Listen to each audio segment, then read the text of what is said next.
Hola jóvenes, ¿cómo están? Vamos a ver ahora cómo es la educación en el periodo oligárquico en la Argentina. Este es una clase de resumen, es el punto de llegada de lo que hemos venido estudiando hasta ahora a partir del texto de Adriana Puigros.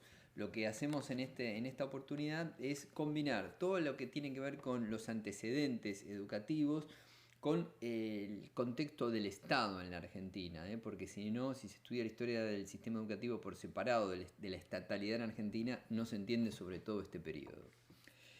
Hay que situarse una línea de tiempo. En 1810 es la Revolución de Mayo, 1852 cae Rosas, 1853 se sanciona la Constitución, pero Buenos Aires sale de la Confederación y recién se reintegra definitivamente en 1862 cuando Mitre se impone a Urquiza en la batalla de Pavón y se hace designar presidente. Desde entonces va a comenzar lo que se llama el periodo formativo del Estado argentino. Son tres presidencias, Mitre, Sarmiento y Avellaneda, de 6 años cada una, en las que el Estado nacional va a conformarse, va a ganar presencia en el interior del país. Hasta entonces, ¿había Estado nacional? No, lo que había era estados provinciales, pero vos ibas a cualquier provincia y no solo que nadie se sentía argentino, sino que no había órganos del Estado, no había Ministerio de Transporte, no había Ministerio de Salud, no había Ministerio de Educación, no había reparticiones del Estado Nacional dentro de las provincias. Entonces, eso es lo que tratan de hacer estas primeras tres presidencias, con la dificultad de que los derrotados en la batalla de Pavón, los caudillos provinciales, están atrincherados en las provincias con sus propias milicias provinciales y no le creen a Mitre cuando le dicen que él es el presidente y que los va a gobernar, ¿no? Entonces no basta con la magia jurídica de la Constitución para tener un Estado nacional, sino que hay que derrotar militarmente a las fuerzas internas que se le oponen. Y eso es lo que va a hacer Mitre en su presidencia, que va a sufrir 107 alzamientos armados durante su gobierno. Es decir, estamos hablando de aproximadamente un alzamiento armado en cada lugar del país cada 15 días. El principal medio de penetración sobre el territorio del interior que hace Bartolomé Mitre es la penetración represiva, es decir, lo primero que hace es generar una fuerza armada, un ejército que destaca de manera móvil en distintos puntos del interior del país y a medida que hay levantamientos va y los sofoca por la fuerza, es decir, que va habiendo un baño de sangre cada 15 días en distintos lugares del país y de ese momento se va imponiendo Buenos Aires sobre el interior, va armando un Estado nacional y va generando un orden.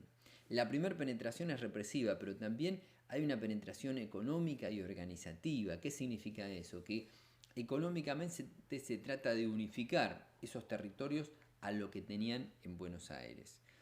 ¿Cuál es el proyecto económico de este plan? Es el modelo agroexportador. Buenos Aires, ¿por qué tiene esa superioridad bélica y económica sobre el interior? Porque tiene un proyecto económico, tiene una manera de integrarse al mercado mundial, que es como exportador de productos agropecuarios, tiene los compradores, tiene un modo de hacer plata, de acumular ganancia, que el interior del país no lo tiene porque su producción es para la autosubsistencia. Entonces, lo que intenta hacer Mitre en su proyecto de nación es transformar esa capacidad exportadora de Buenos Aires en alcance nacional. Pero para eso tiene que derrotar a las élites provinciales que se le oponen y para eso usa el ejército. El ejército y la formación de infraestructura. A ver, si vos querés gobernar a Jujuy desde Buenos Aires, tiene que haber un camino que te lleve hasta Jujuy por lo menos. Entonces la instalación de caminos, puentes, tomas de agua para abastecer a los carruajes que lleguen hasta allá. En cuanto se puede, se va a colocar la línea de telégrafo, el ferrocarril para comunicar Buenos Aires con todo el resto del territorio y transportar las mercaderías si es que se encuentra un producto de exportación. Entonces, toda esa es una tarea que va a desarrollar el Estado Nacional. Ya no hablamos solo de penetración represiva, sino también de la penetración económica.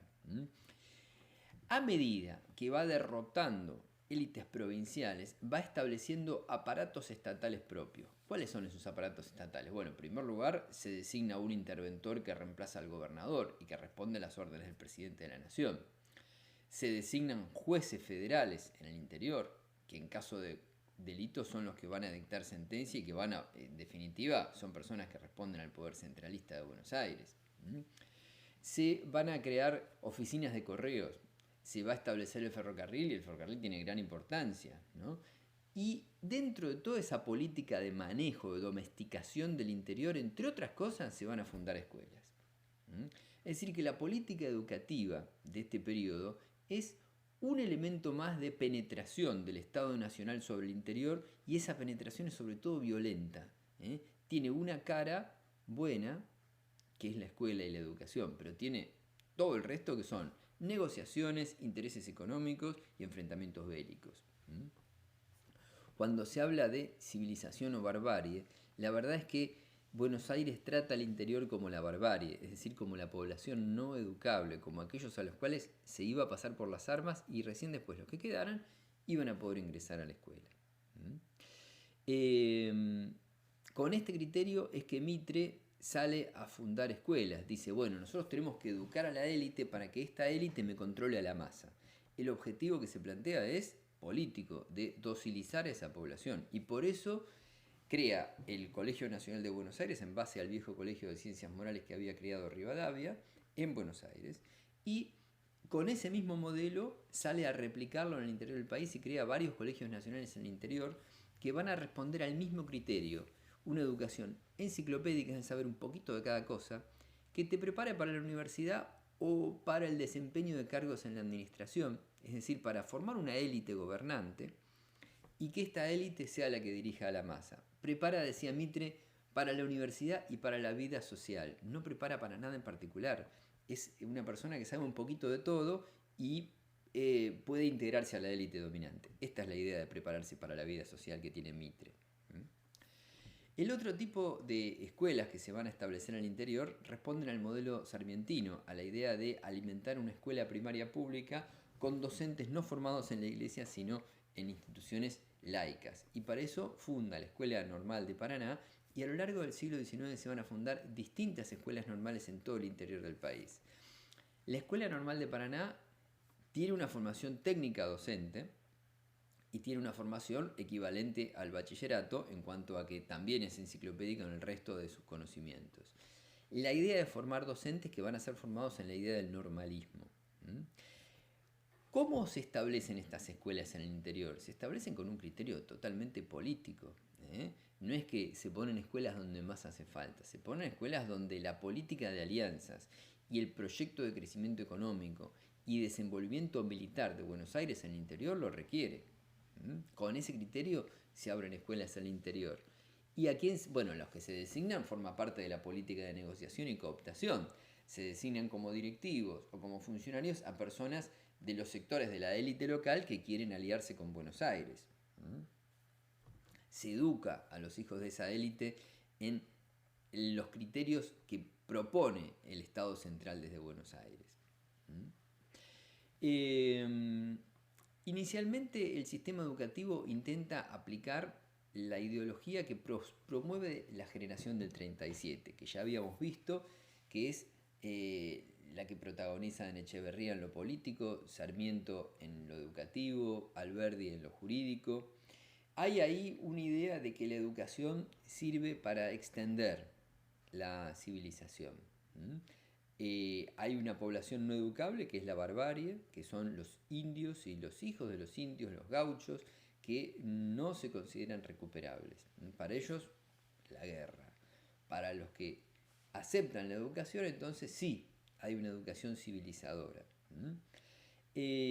Alberdi y Sarmiento tienen ideas distintas sobre la educación. Alberdi en ese sentido es mucho más práctico, es más partidario de la que llama Rousseau la educación de las cosas, es decir, que primero venga el progreso, que vengan los inmigrantes, que vengan los capitales, que traigan las industrias, que hagan crecer la economía, y eso solo va a ir generando una nueva cultura en la sociedad. Para reforzarlo, la escuela tiene una función, y es la de dotarla de una educación práctica, ¿no? Entonces, para él hay que enseñar inglés, hay que enseñar aritmética, hay que enseñar técnicas. La otra propuesta es la de Sarmiento. Sarmiento tiene una idea más cívica de la educación y dice, no, hay que educar al soberano, ¿no? nosotros expandimos la civilización cuando educamos al soberano, porque si no, la gente inculta, ¿qué hace? Lo apoya a Rosas. Entonces nosotros tenemos un fin político que es extender la escuela pública para educar al común de la gente educable. La idea que va a tener más éxito es la de Sarmiento. Sarmiento va a ser ministro de Mitre y después va a ser presidente de la Nación y después va a ser colaborador del gobierno de Avellaneda y después también va a ser funcionario del gobierno de Roca. Es decir, que es un personaje que va a atravesar la política en todo este periodo y va a extender el sistema educativo formal. Es decir, él cree en una escuela primaria establecida en todo el país y para eso impulsan las escuelas normales, que son los surtidores de mano de obra para esas escuelas públicas de maestros. Ahora bien, este ideal civilizatorio, educativo del ciudadano, cuando se lleva a la práctica desde 1862 en adelante, cambia un poco el perfil, porque si la idea originaria era la de expandir una cultura civilizada, la idea práctica que prima es la de la dominación política, es decir, expandir una educación que permita manejar a esa población, que permita hacer dócil a esa sociedad. Y entonces lo que se va a aplicar es una educación disciplinadora, que Foucault, un siglo y medio después, lo va a teorizar como educación normalizadora, pero ya en ese momento se llamaba escuela normal porque iba a inculcar normas. Y entonces de esas escuelas normales lo que va a salir es el llamado normalismo. El normalismo es la formación disciplinaria básica y disciplinadora básica del docente en la Argentina. Hay una muy buena caracterización de Adriana Puigros sobre cómo define a los normalistas normalizadores. Y entonces ahí va dando varias características. En primer lugar, el docente egresado de esas escuelas se siente apóstol del saber. No es un trabajador que va a hacer una labor más. No es un trabajador de la educación como lo llamamos actualmente. Es una persona que tiene una misión que está por encima, que es trascendente, es un apóstol. Entonces la docencia no es un trabajo, sino más, es un magisterio, es decir, es una función que hace a valores más elevados.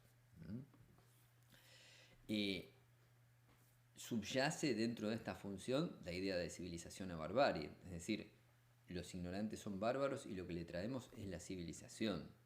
El método que se aplica es el método que Freire caracteriza como bancario, es decir, una educación vertical, descendente, memorística, mecánica. Es una educación que va de arriba para abajo. No se parte de lo que el alumno es y sabe, sino de lo que debe ser. Bueno, básicamente estas son las ideas que sostienen los normalistas. El contenido es... y después las temáticas que le interesan. Cómo organizar la escuela, cómo organizar el contenido escolar, los métodos de educación, los contenidos, las carpetas, los libros de registro, las estadísticas, todo esto que hace a la rutinización del vínculo educativo es la preocupación central de los normalistas. ¿A qué va dirigida esta educación? Sea la escuela elitista de Mitre, sea la escuela normalista de Sarmiento. Va dirigida a obtener una población disciplinada. Es decir, que el objetivo de la educación no es ese fin civilizatorio que se proponía, sino aplacar los conflictos políticos que puedan plantearse. En este sentido, la finalidad disciplinadora de la educación durante toda la segunda mitad del siglo XIX tiene que ver con el proyecto de inserción de Argentina en el mercado mundial y esa creación de un poder público que es el Estado Nacional, que se va a extender en todo el país. Por eso yo creo que está bien denominar esto el sistema educativo del periodo oligárquico, porque tiene que ver con el modo en que se desenvuelve la estructura de clases y la producción en Argentina. La Argentina capitalista, que es la Argentina moderna. Eh, el periodo formativo del Estado va a durar hasta 1880. 1880 Roca logra hacerse elegir presidente y entonces eh, sobreviene un periodo de lo que se llama de paz y administración, decía Roca. Paz porque ya terminó el periodo bélico, ya terminó eso de andar derramando sangre al interior, y de lo que se trata ahora es que todos se comporten obedientemente y que la cosa funcione. Entonces ahora sí, el Estado oligárquico se comporta más como un Estado liberal, en el sentido de que, bueno, ya construyó un país, ya le sacó la tierra a los indios, la repartió en la clase dominante, ya está organizado eso de traer población de otros países que traiga la civilización, ya tenemos una organización jurídica, ya no hay rebeldes en el interior, entonces ahora sí tenemos un Estado que se transforma más en un Estado liberal. Liberal en el sentido de no intervenir activamente en la economía y dejar hacer. Claro, este dejar hacer es lo propio del Estado liberal en la economía, pero no en educación, porque los estados liberales en educación requieren de una sociedad que tenga un nivel educativo elevado, un nivel educativo que le permite entender cómo funciona una sociedad capitalista, que le permita desempeñarse dócilmente, pero desempeñarse al fin y ser útiles. Entonces, va a ser un Estado que hace un esfuerzo activo por desenvolver la educación.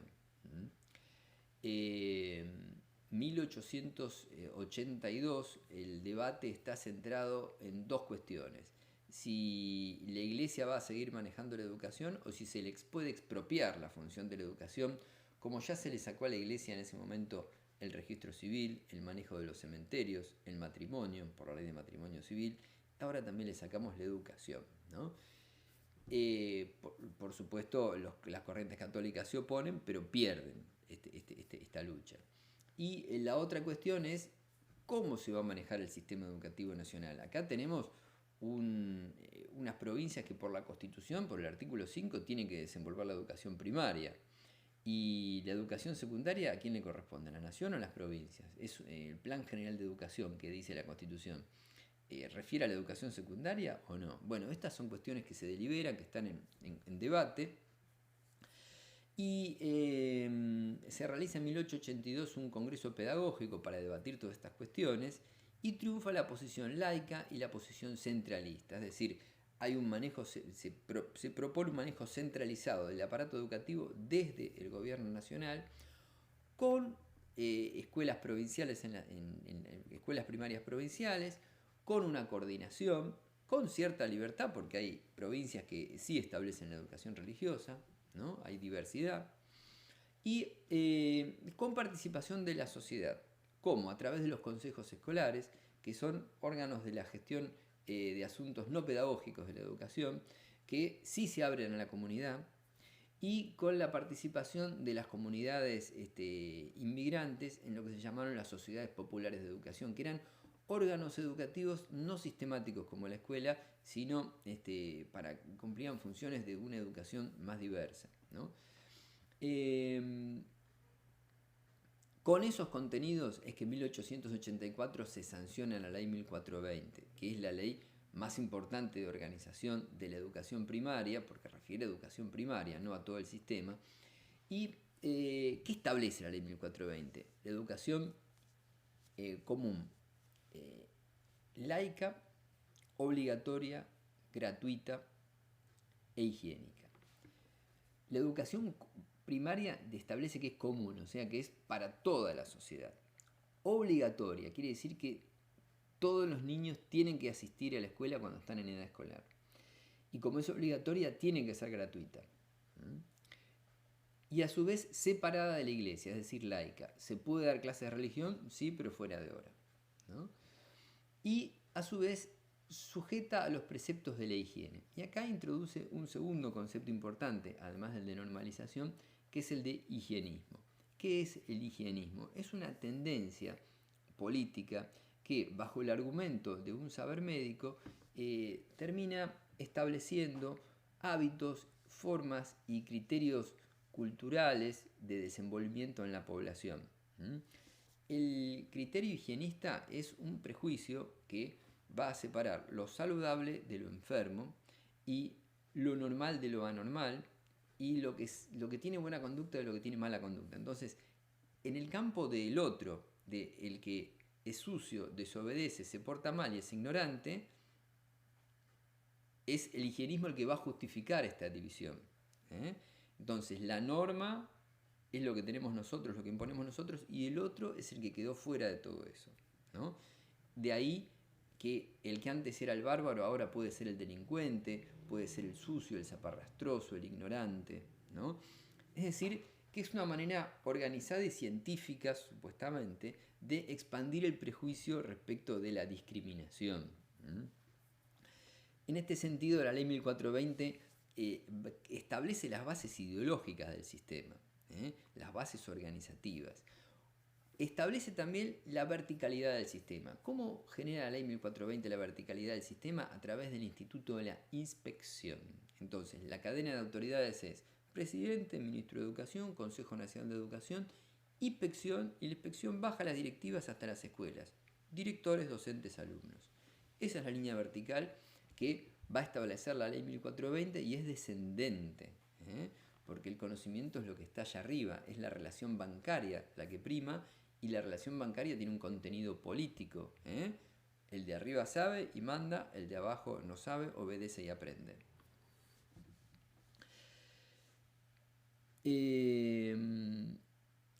Las escuelas normales, que son las que van a difundir el normalismo, a su vez tienen otros actores. No es que los normalistas normalizadores son los únicos. No, claro, hay más corrientes dentro de los docentes. Hay docentes que son católicos todavía. En general, todo el normalismo supone una visión que es laica, pero que es moral, en el sentido de que se apoya en una escala de valores que en última instancia se refiere a una idea divina. Es decir, que la marca del monoteísmo está dentro de la moral laica que inculca la escuela normalista. Pero hay algunos otros actores dentro del sistema educativo que se van a oponer a esta modalidad descendente y vertical de la política educativa, que son los docentes llamados democráticos radicalizados, que lo vimos en otra clase, son los docentes socialistas, los docentes anarquistas, que algunos permanecían dentro del sistema y otros afuera. El más importante es Vergara, y que proponen una visión ascendente de la educación, una concepción de autoorganización de los alumnos, una concepción de autonomía de las escuelas, que es totalmente antagónico con el criterio vertical que sostiene el sistema educativo.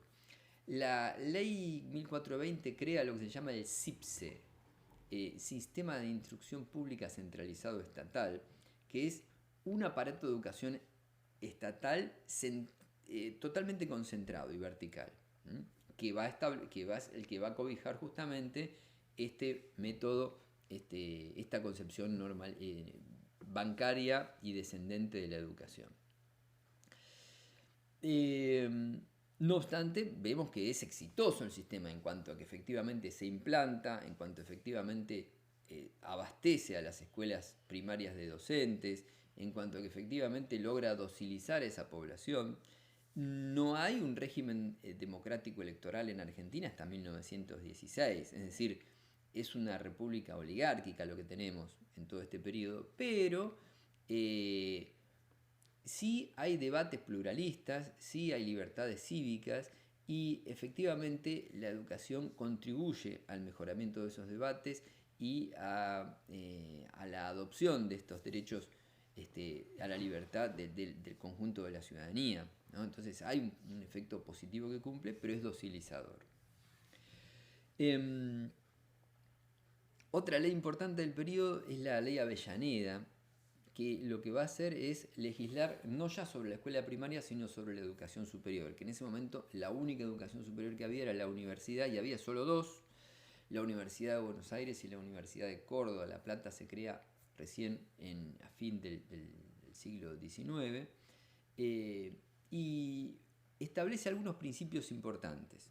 La ley Avellaneda establece el principio de autarquía financiera, establece la facultad de pedir títulos de la universidad, establece que las universidades van a dar los contenidos de los que tienen que estudiar para obtener esos títulos, establece los órganos de la universidad, entonces crea el rectorado, el consejo superior, la asamblea, ¿no? La asamblea es el órgano máximo en el que participa toda la comunidad universitaria. Pero la clave es que ¿quién designa a los docentes? ¿Se designan por concurso? ¿Por el mejor es el que llega a la cátedra? No, lo designa el Poder Ejecutivo. Entonces acá es donde decimos, no, esta ley no establece la autonomía ni nada parecido. Es una ley universitaria, organiza la institución universitaria, pero sigue siendo un instrumento político del Poder Ejecutivo. Otra ley importante es la ley de subvenciones a las escuelas primarias de provincia de 1871 y después más adelante la ley Laínez de 1905, que apuntan las dos a cosas parecidas. La educación primaria, dijimos, es función de las provincias, porque lo establece el artículo 5 de la Constitución, pero muchas provincias no tienen medios para sostener la educación primaria. Entonces, desde el principio, desde la presidencia del Mitre Sarmiento Avellaneda, del periodo formativo, el Estado Nacional asiste a las provincias con ayuda para que establezcan escuelas primarias. ¿Pero ayuda todas por igual? No, por supuesto.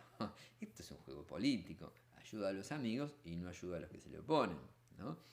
Entonces, para regular un poco ese criterio de subvenciones, se establece una ley de subvenciones en 1871 y en 1905 se establece algo más ambicioso todavía, y es la implementación de escuelas primarias nacionales en las provincias. ¿Dónde había escuelas primarias nacionales hacia 1905? En la capital federal, que tenía casi todas, y en los territorios nacionales. Pensemos que los territorios nacionales era toda la Patagonia, Chaco y La Pampa.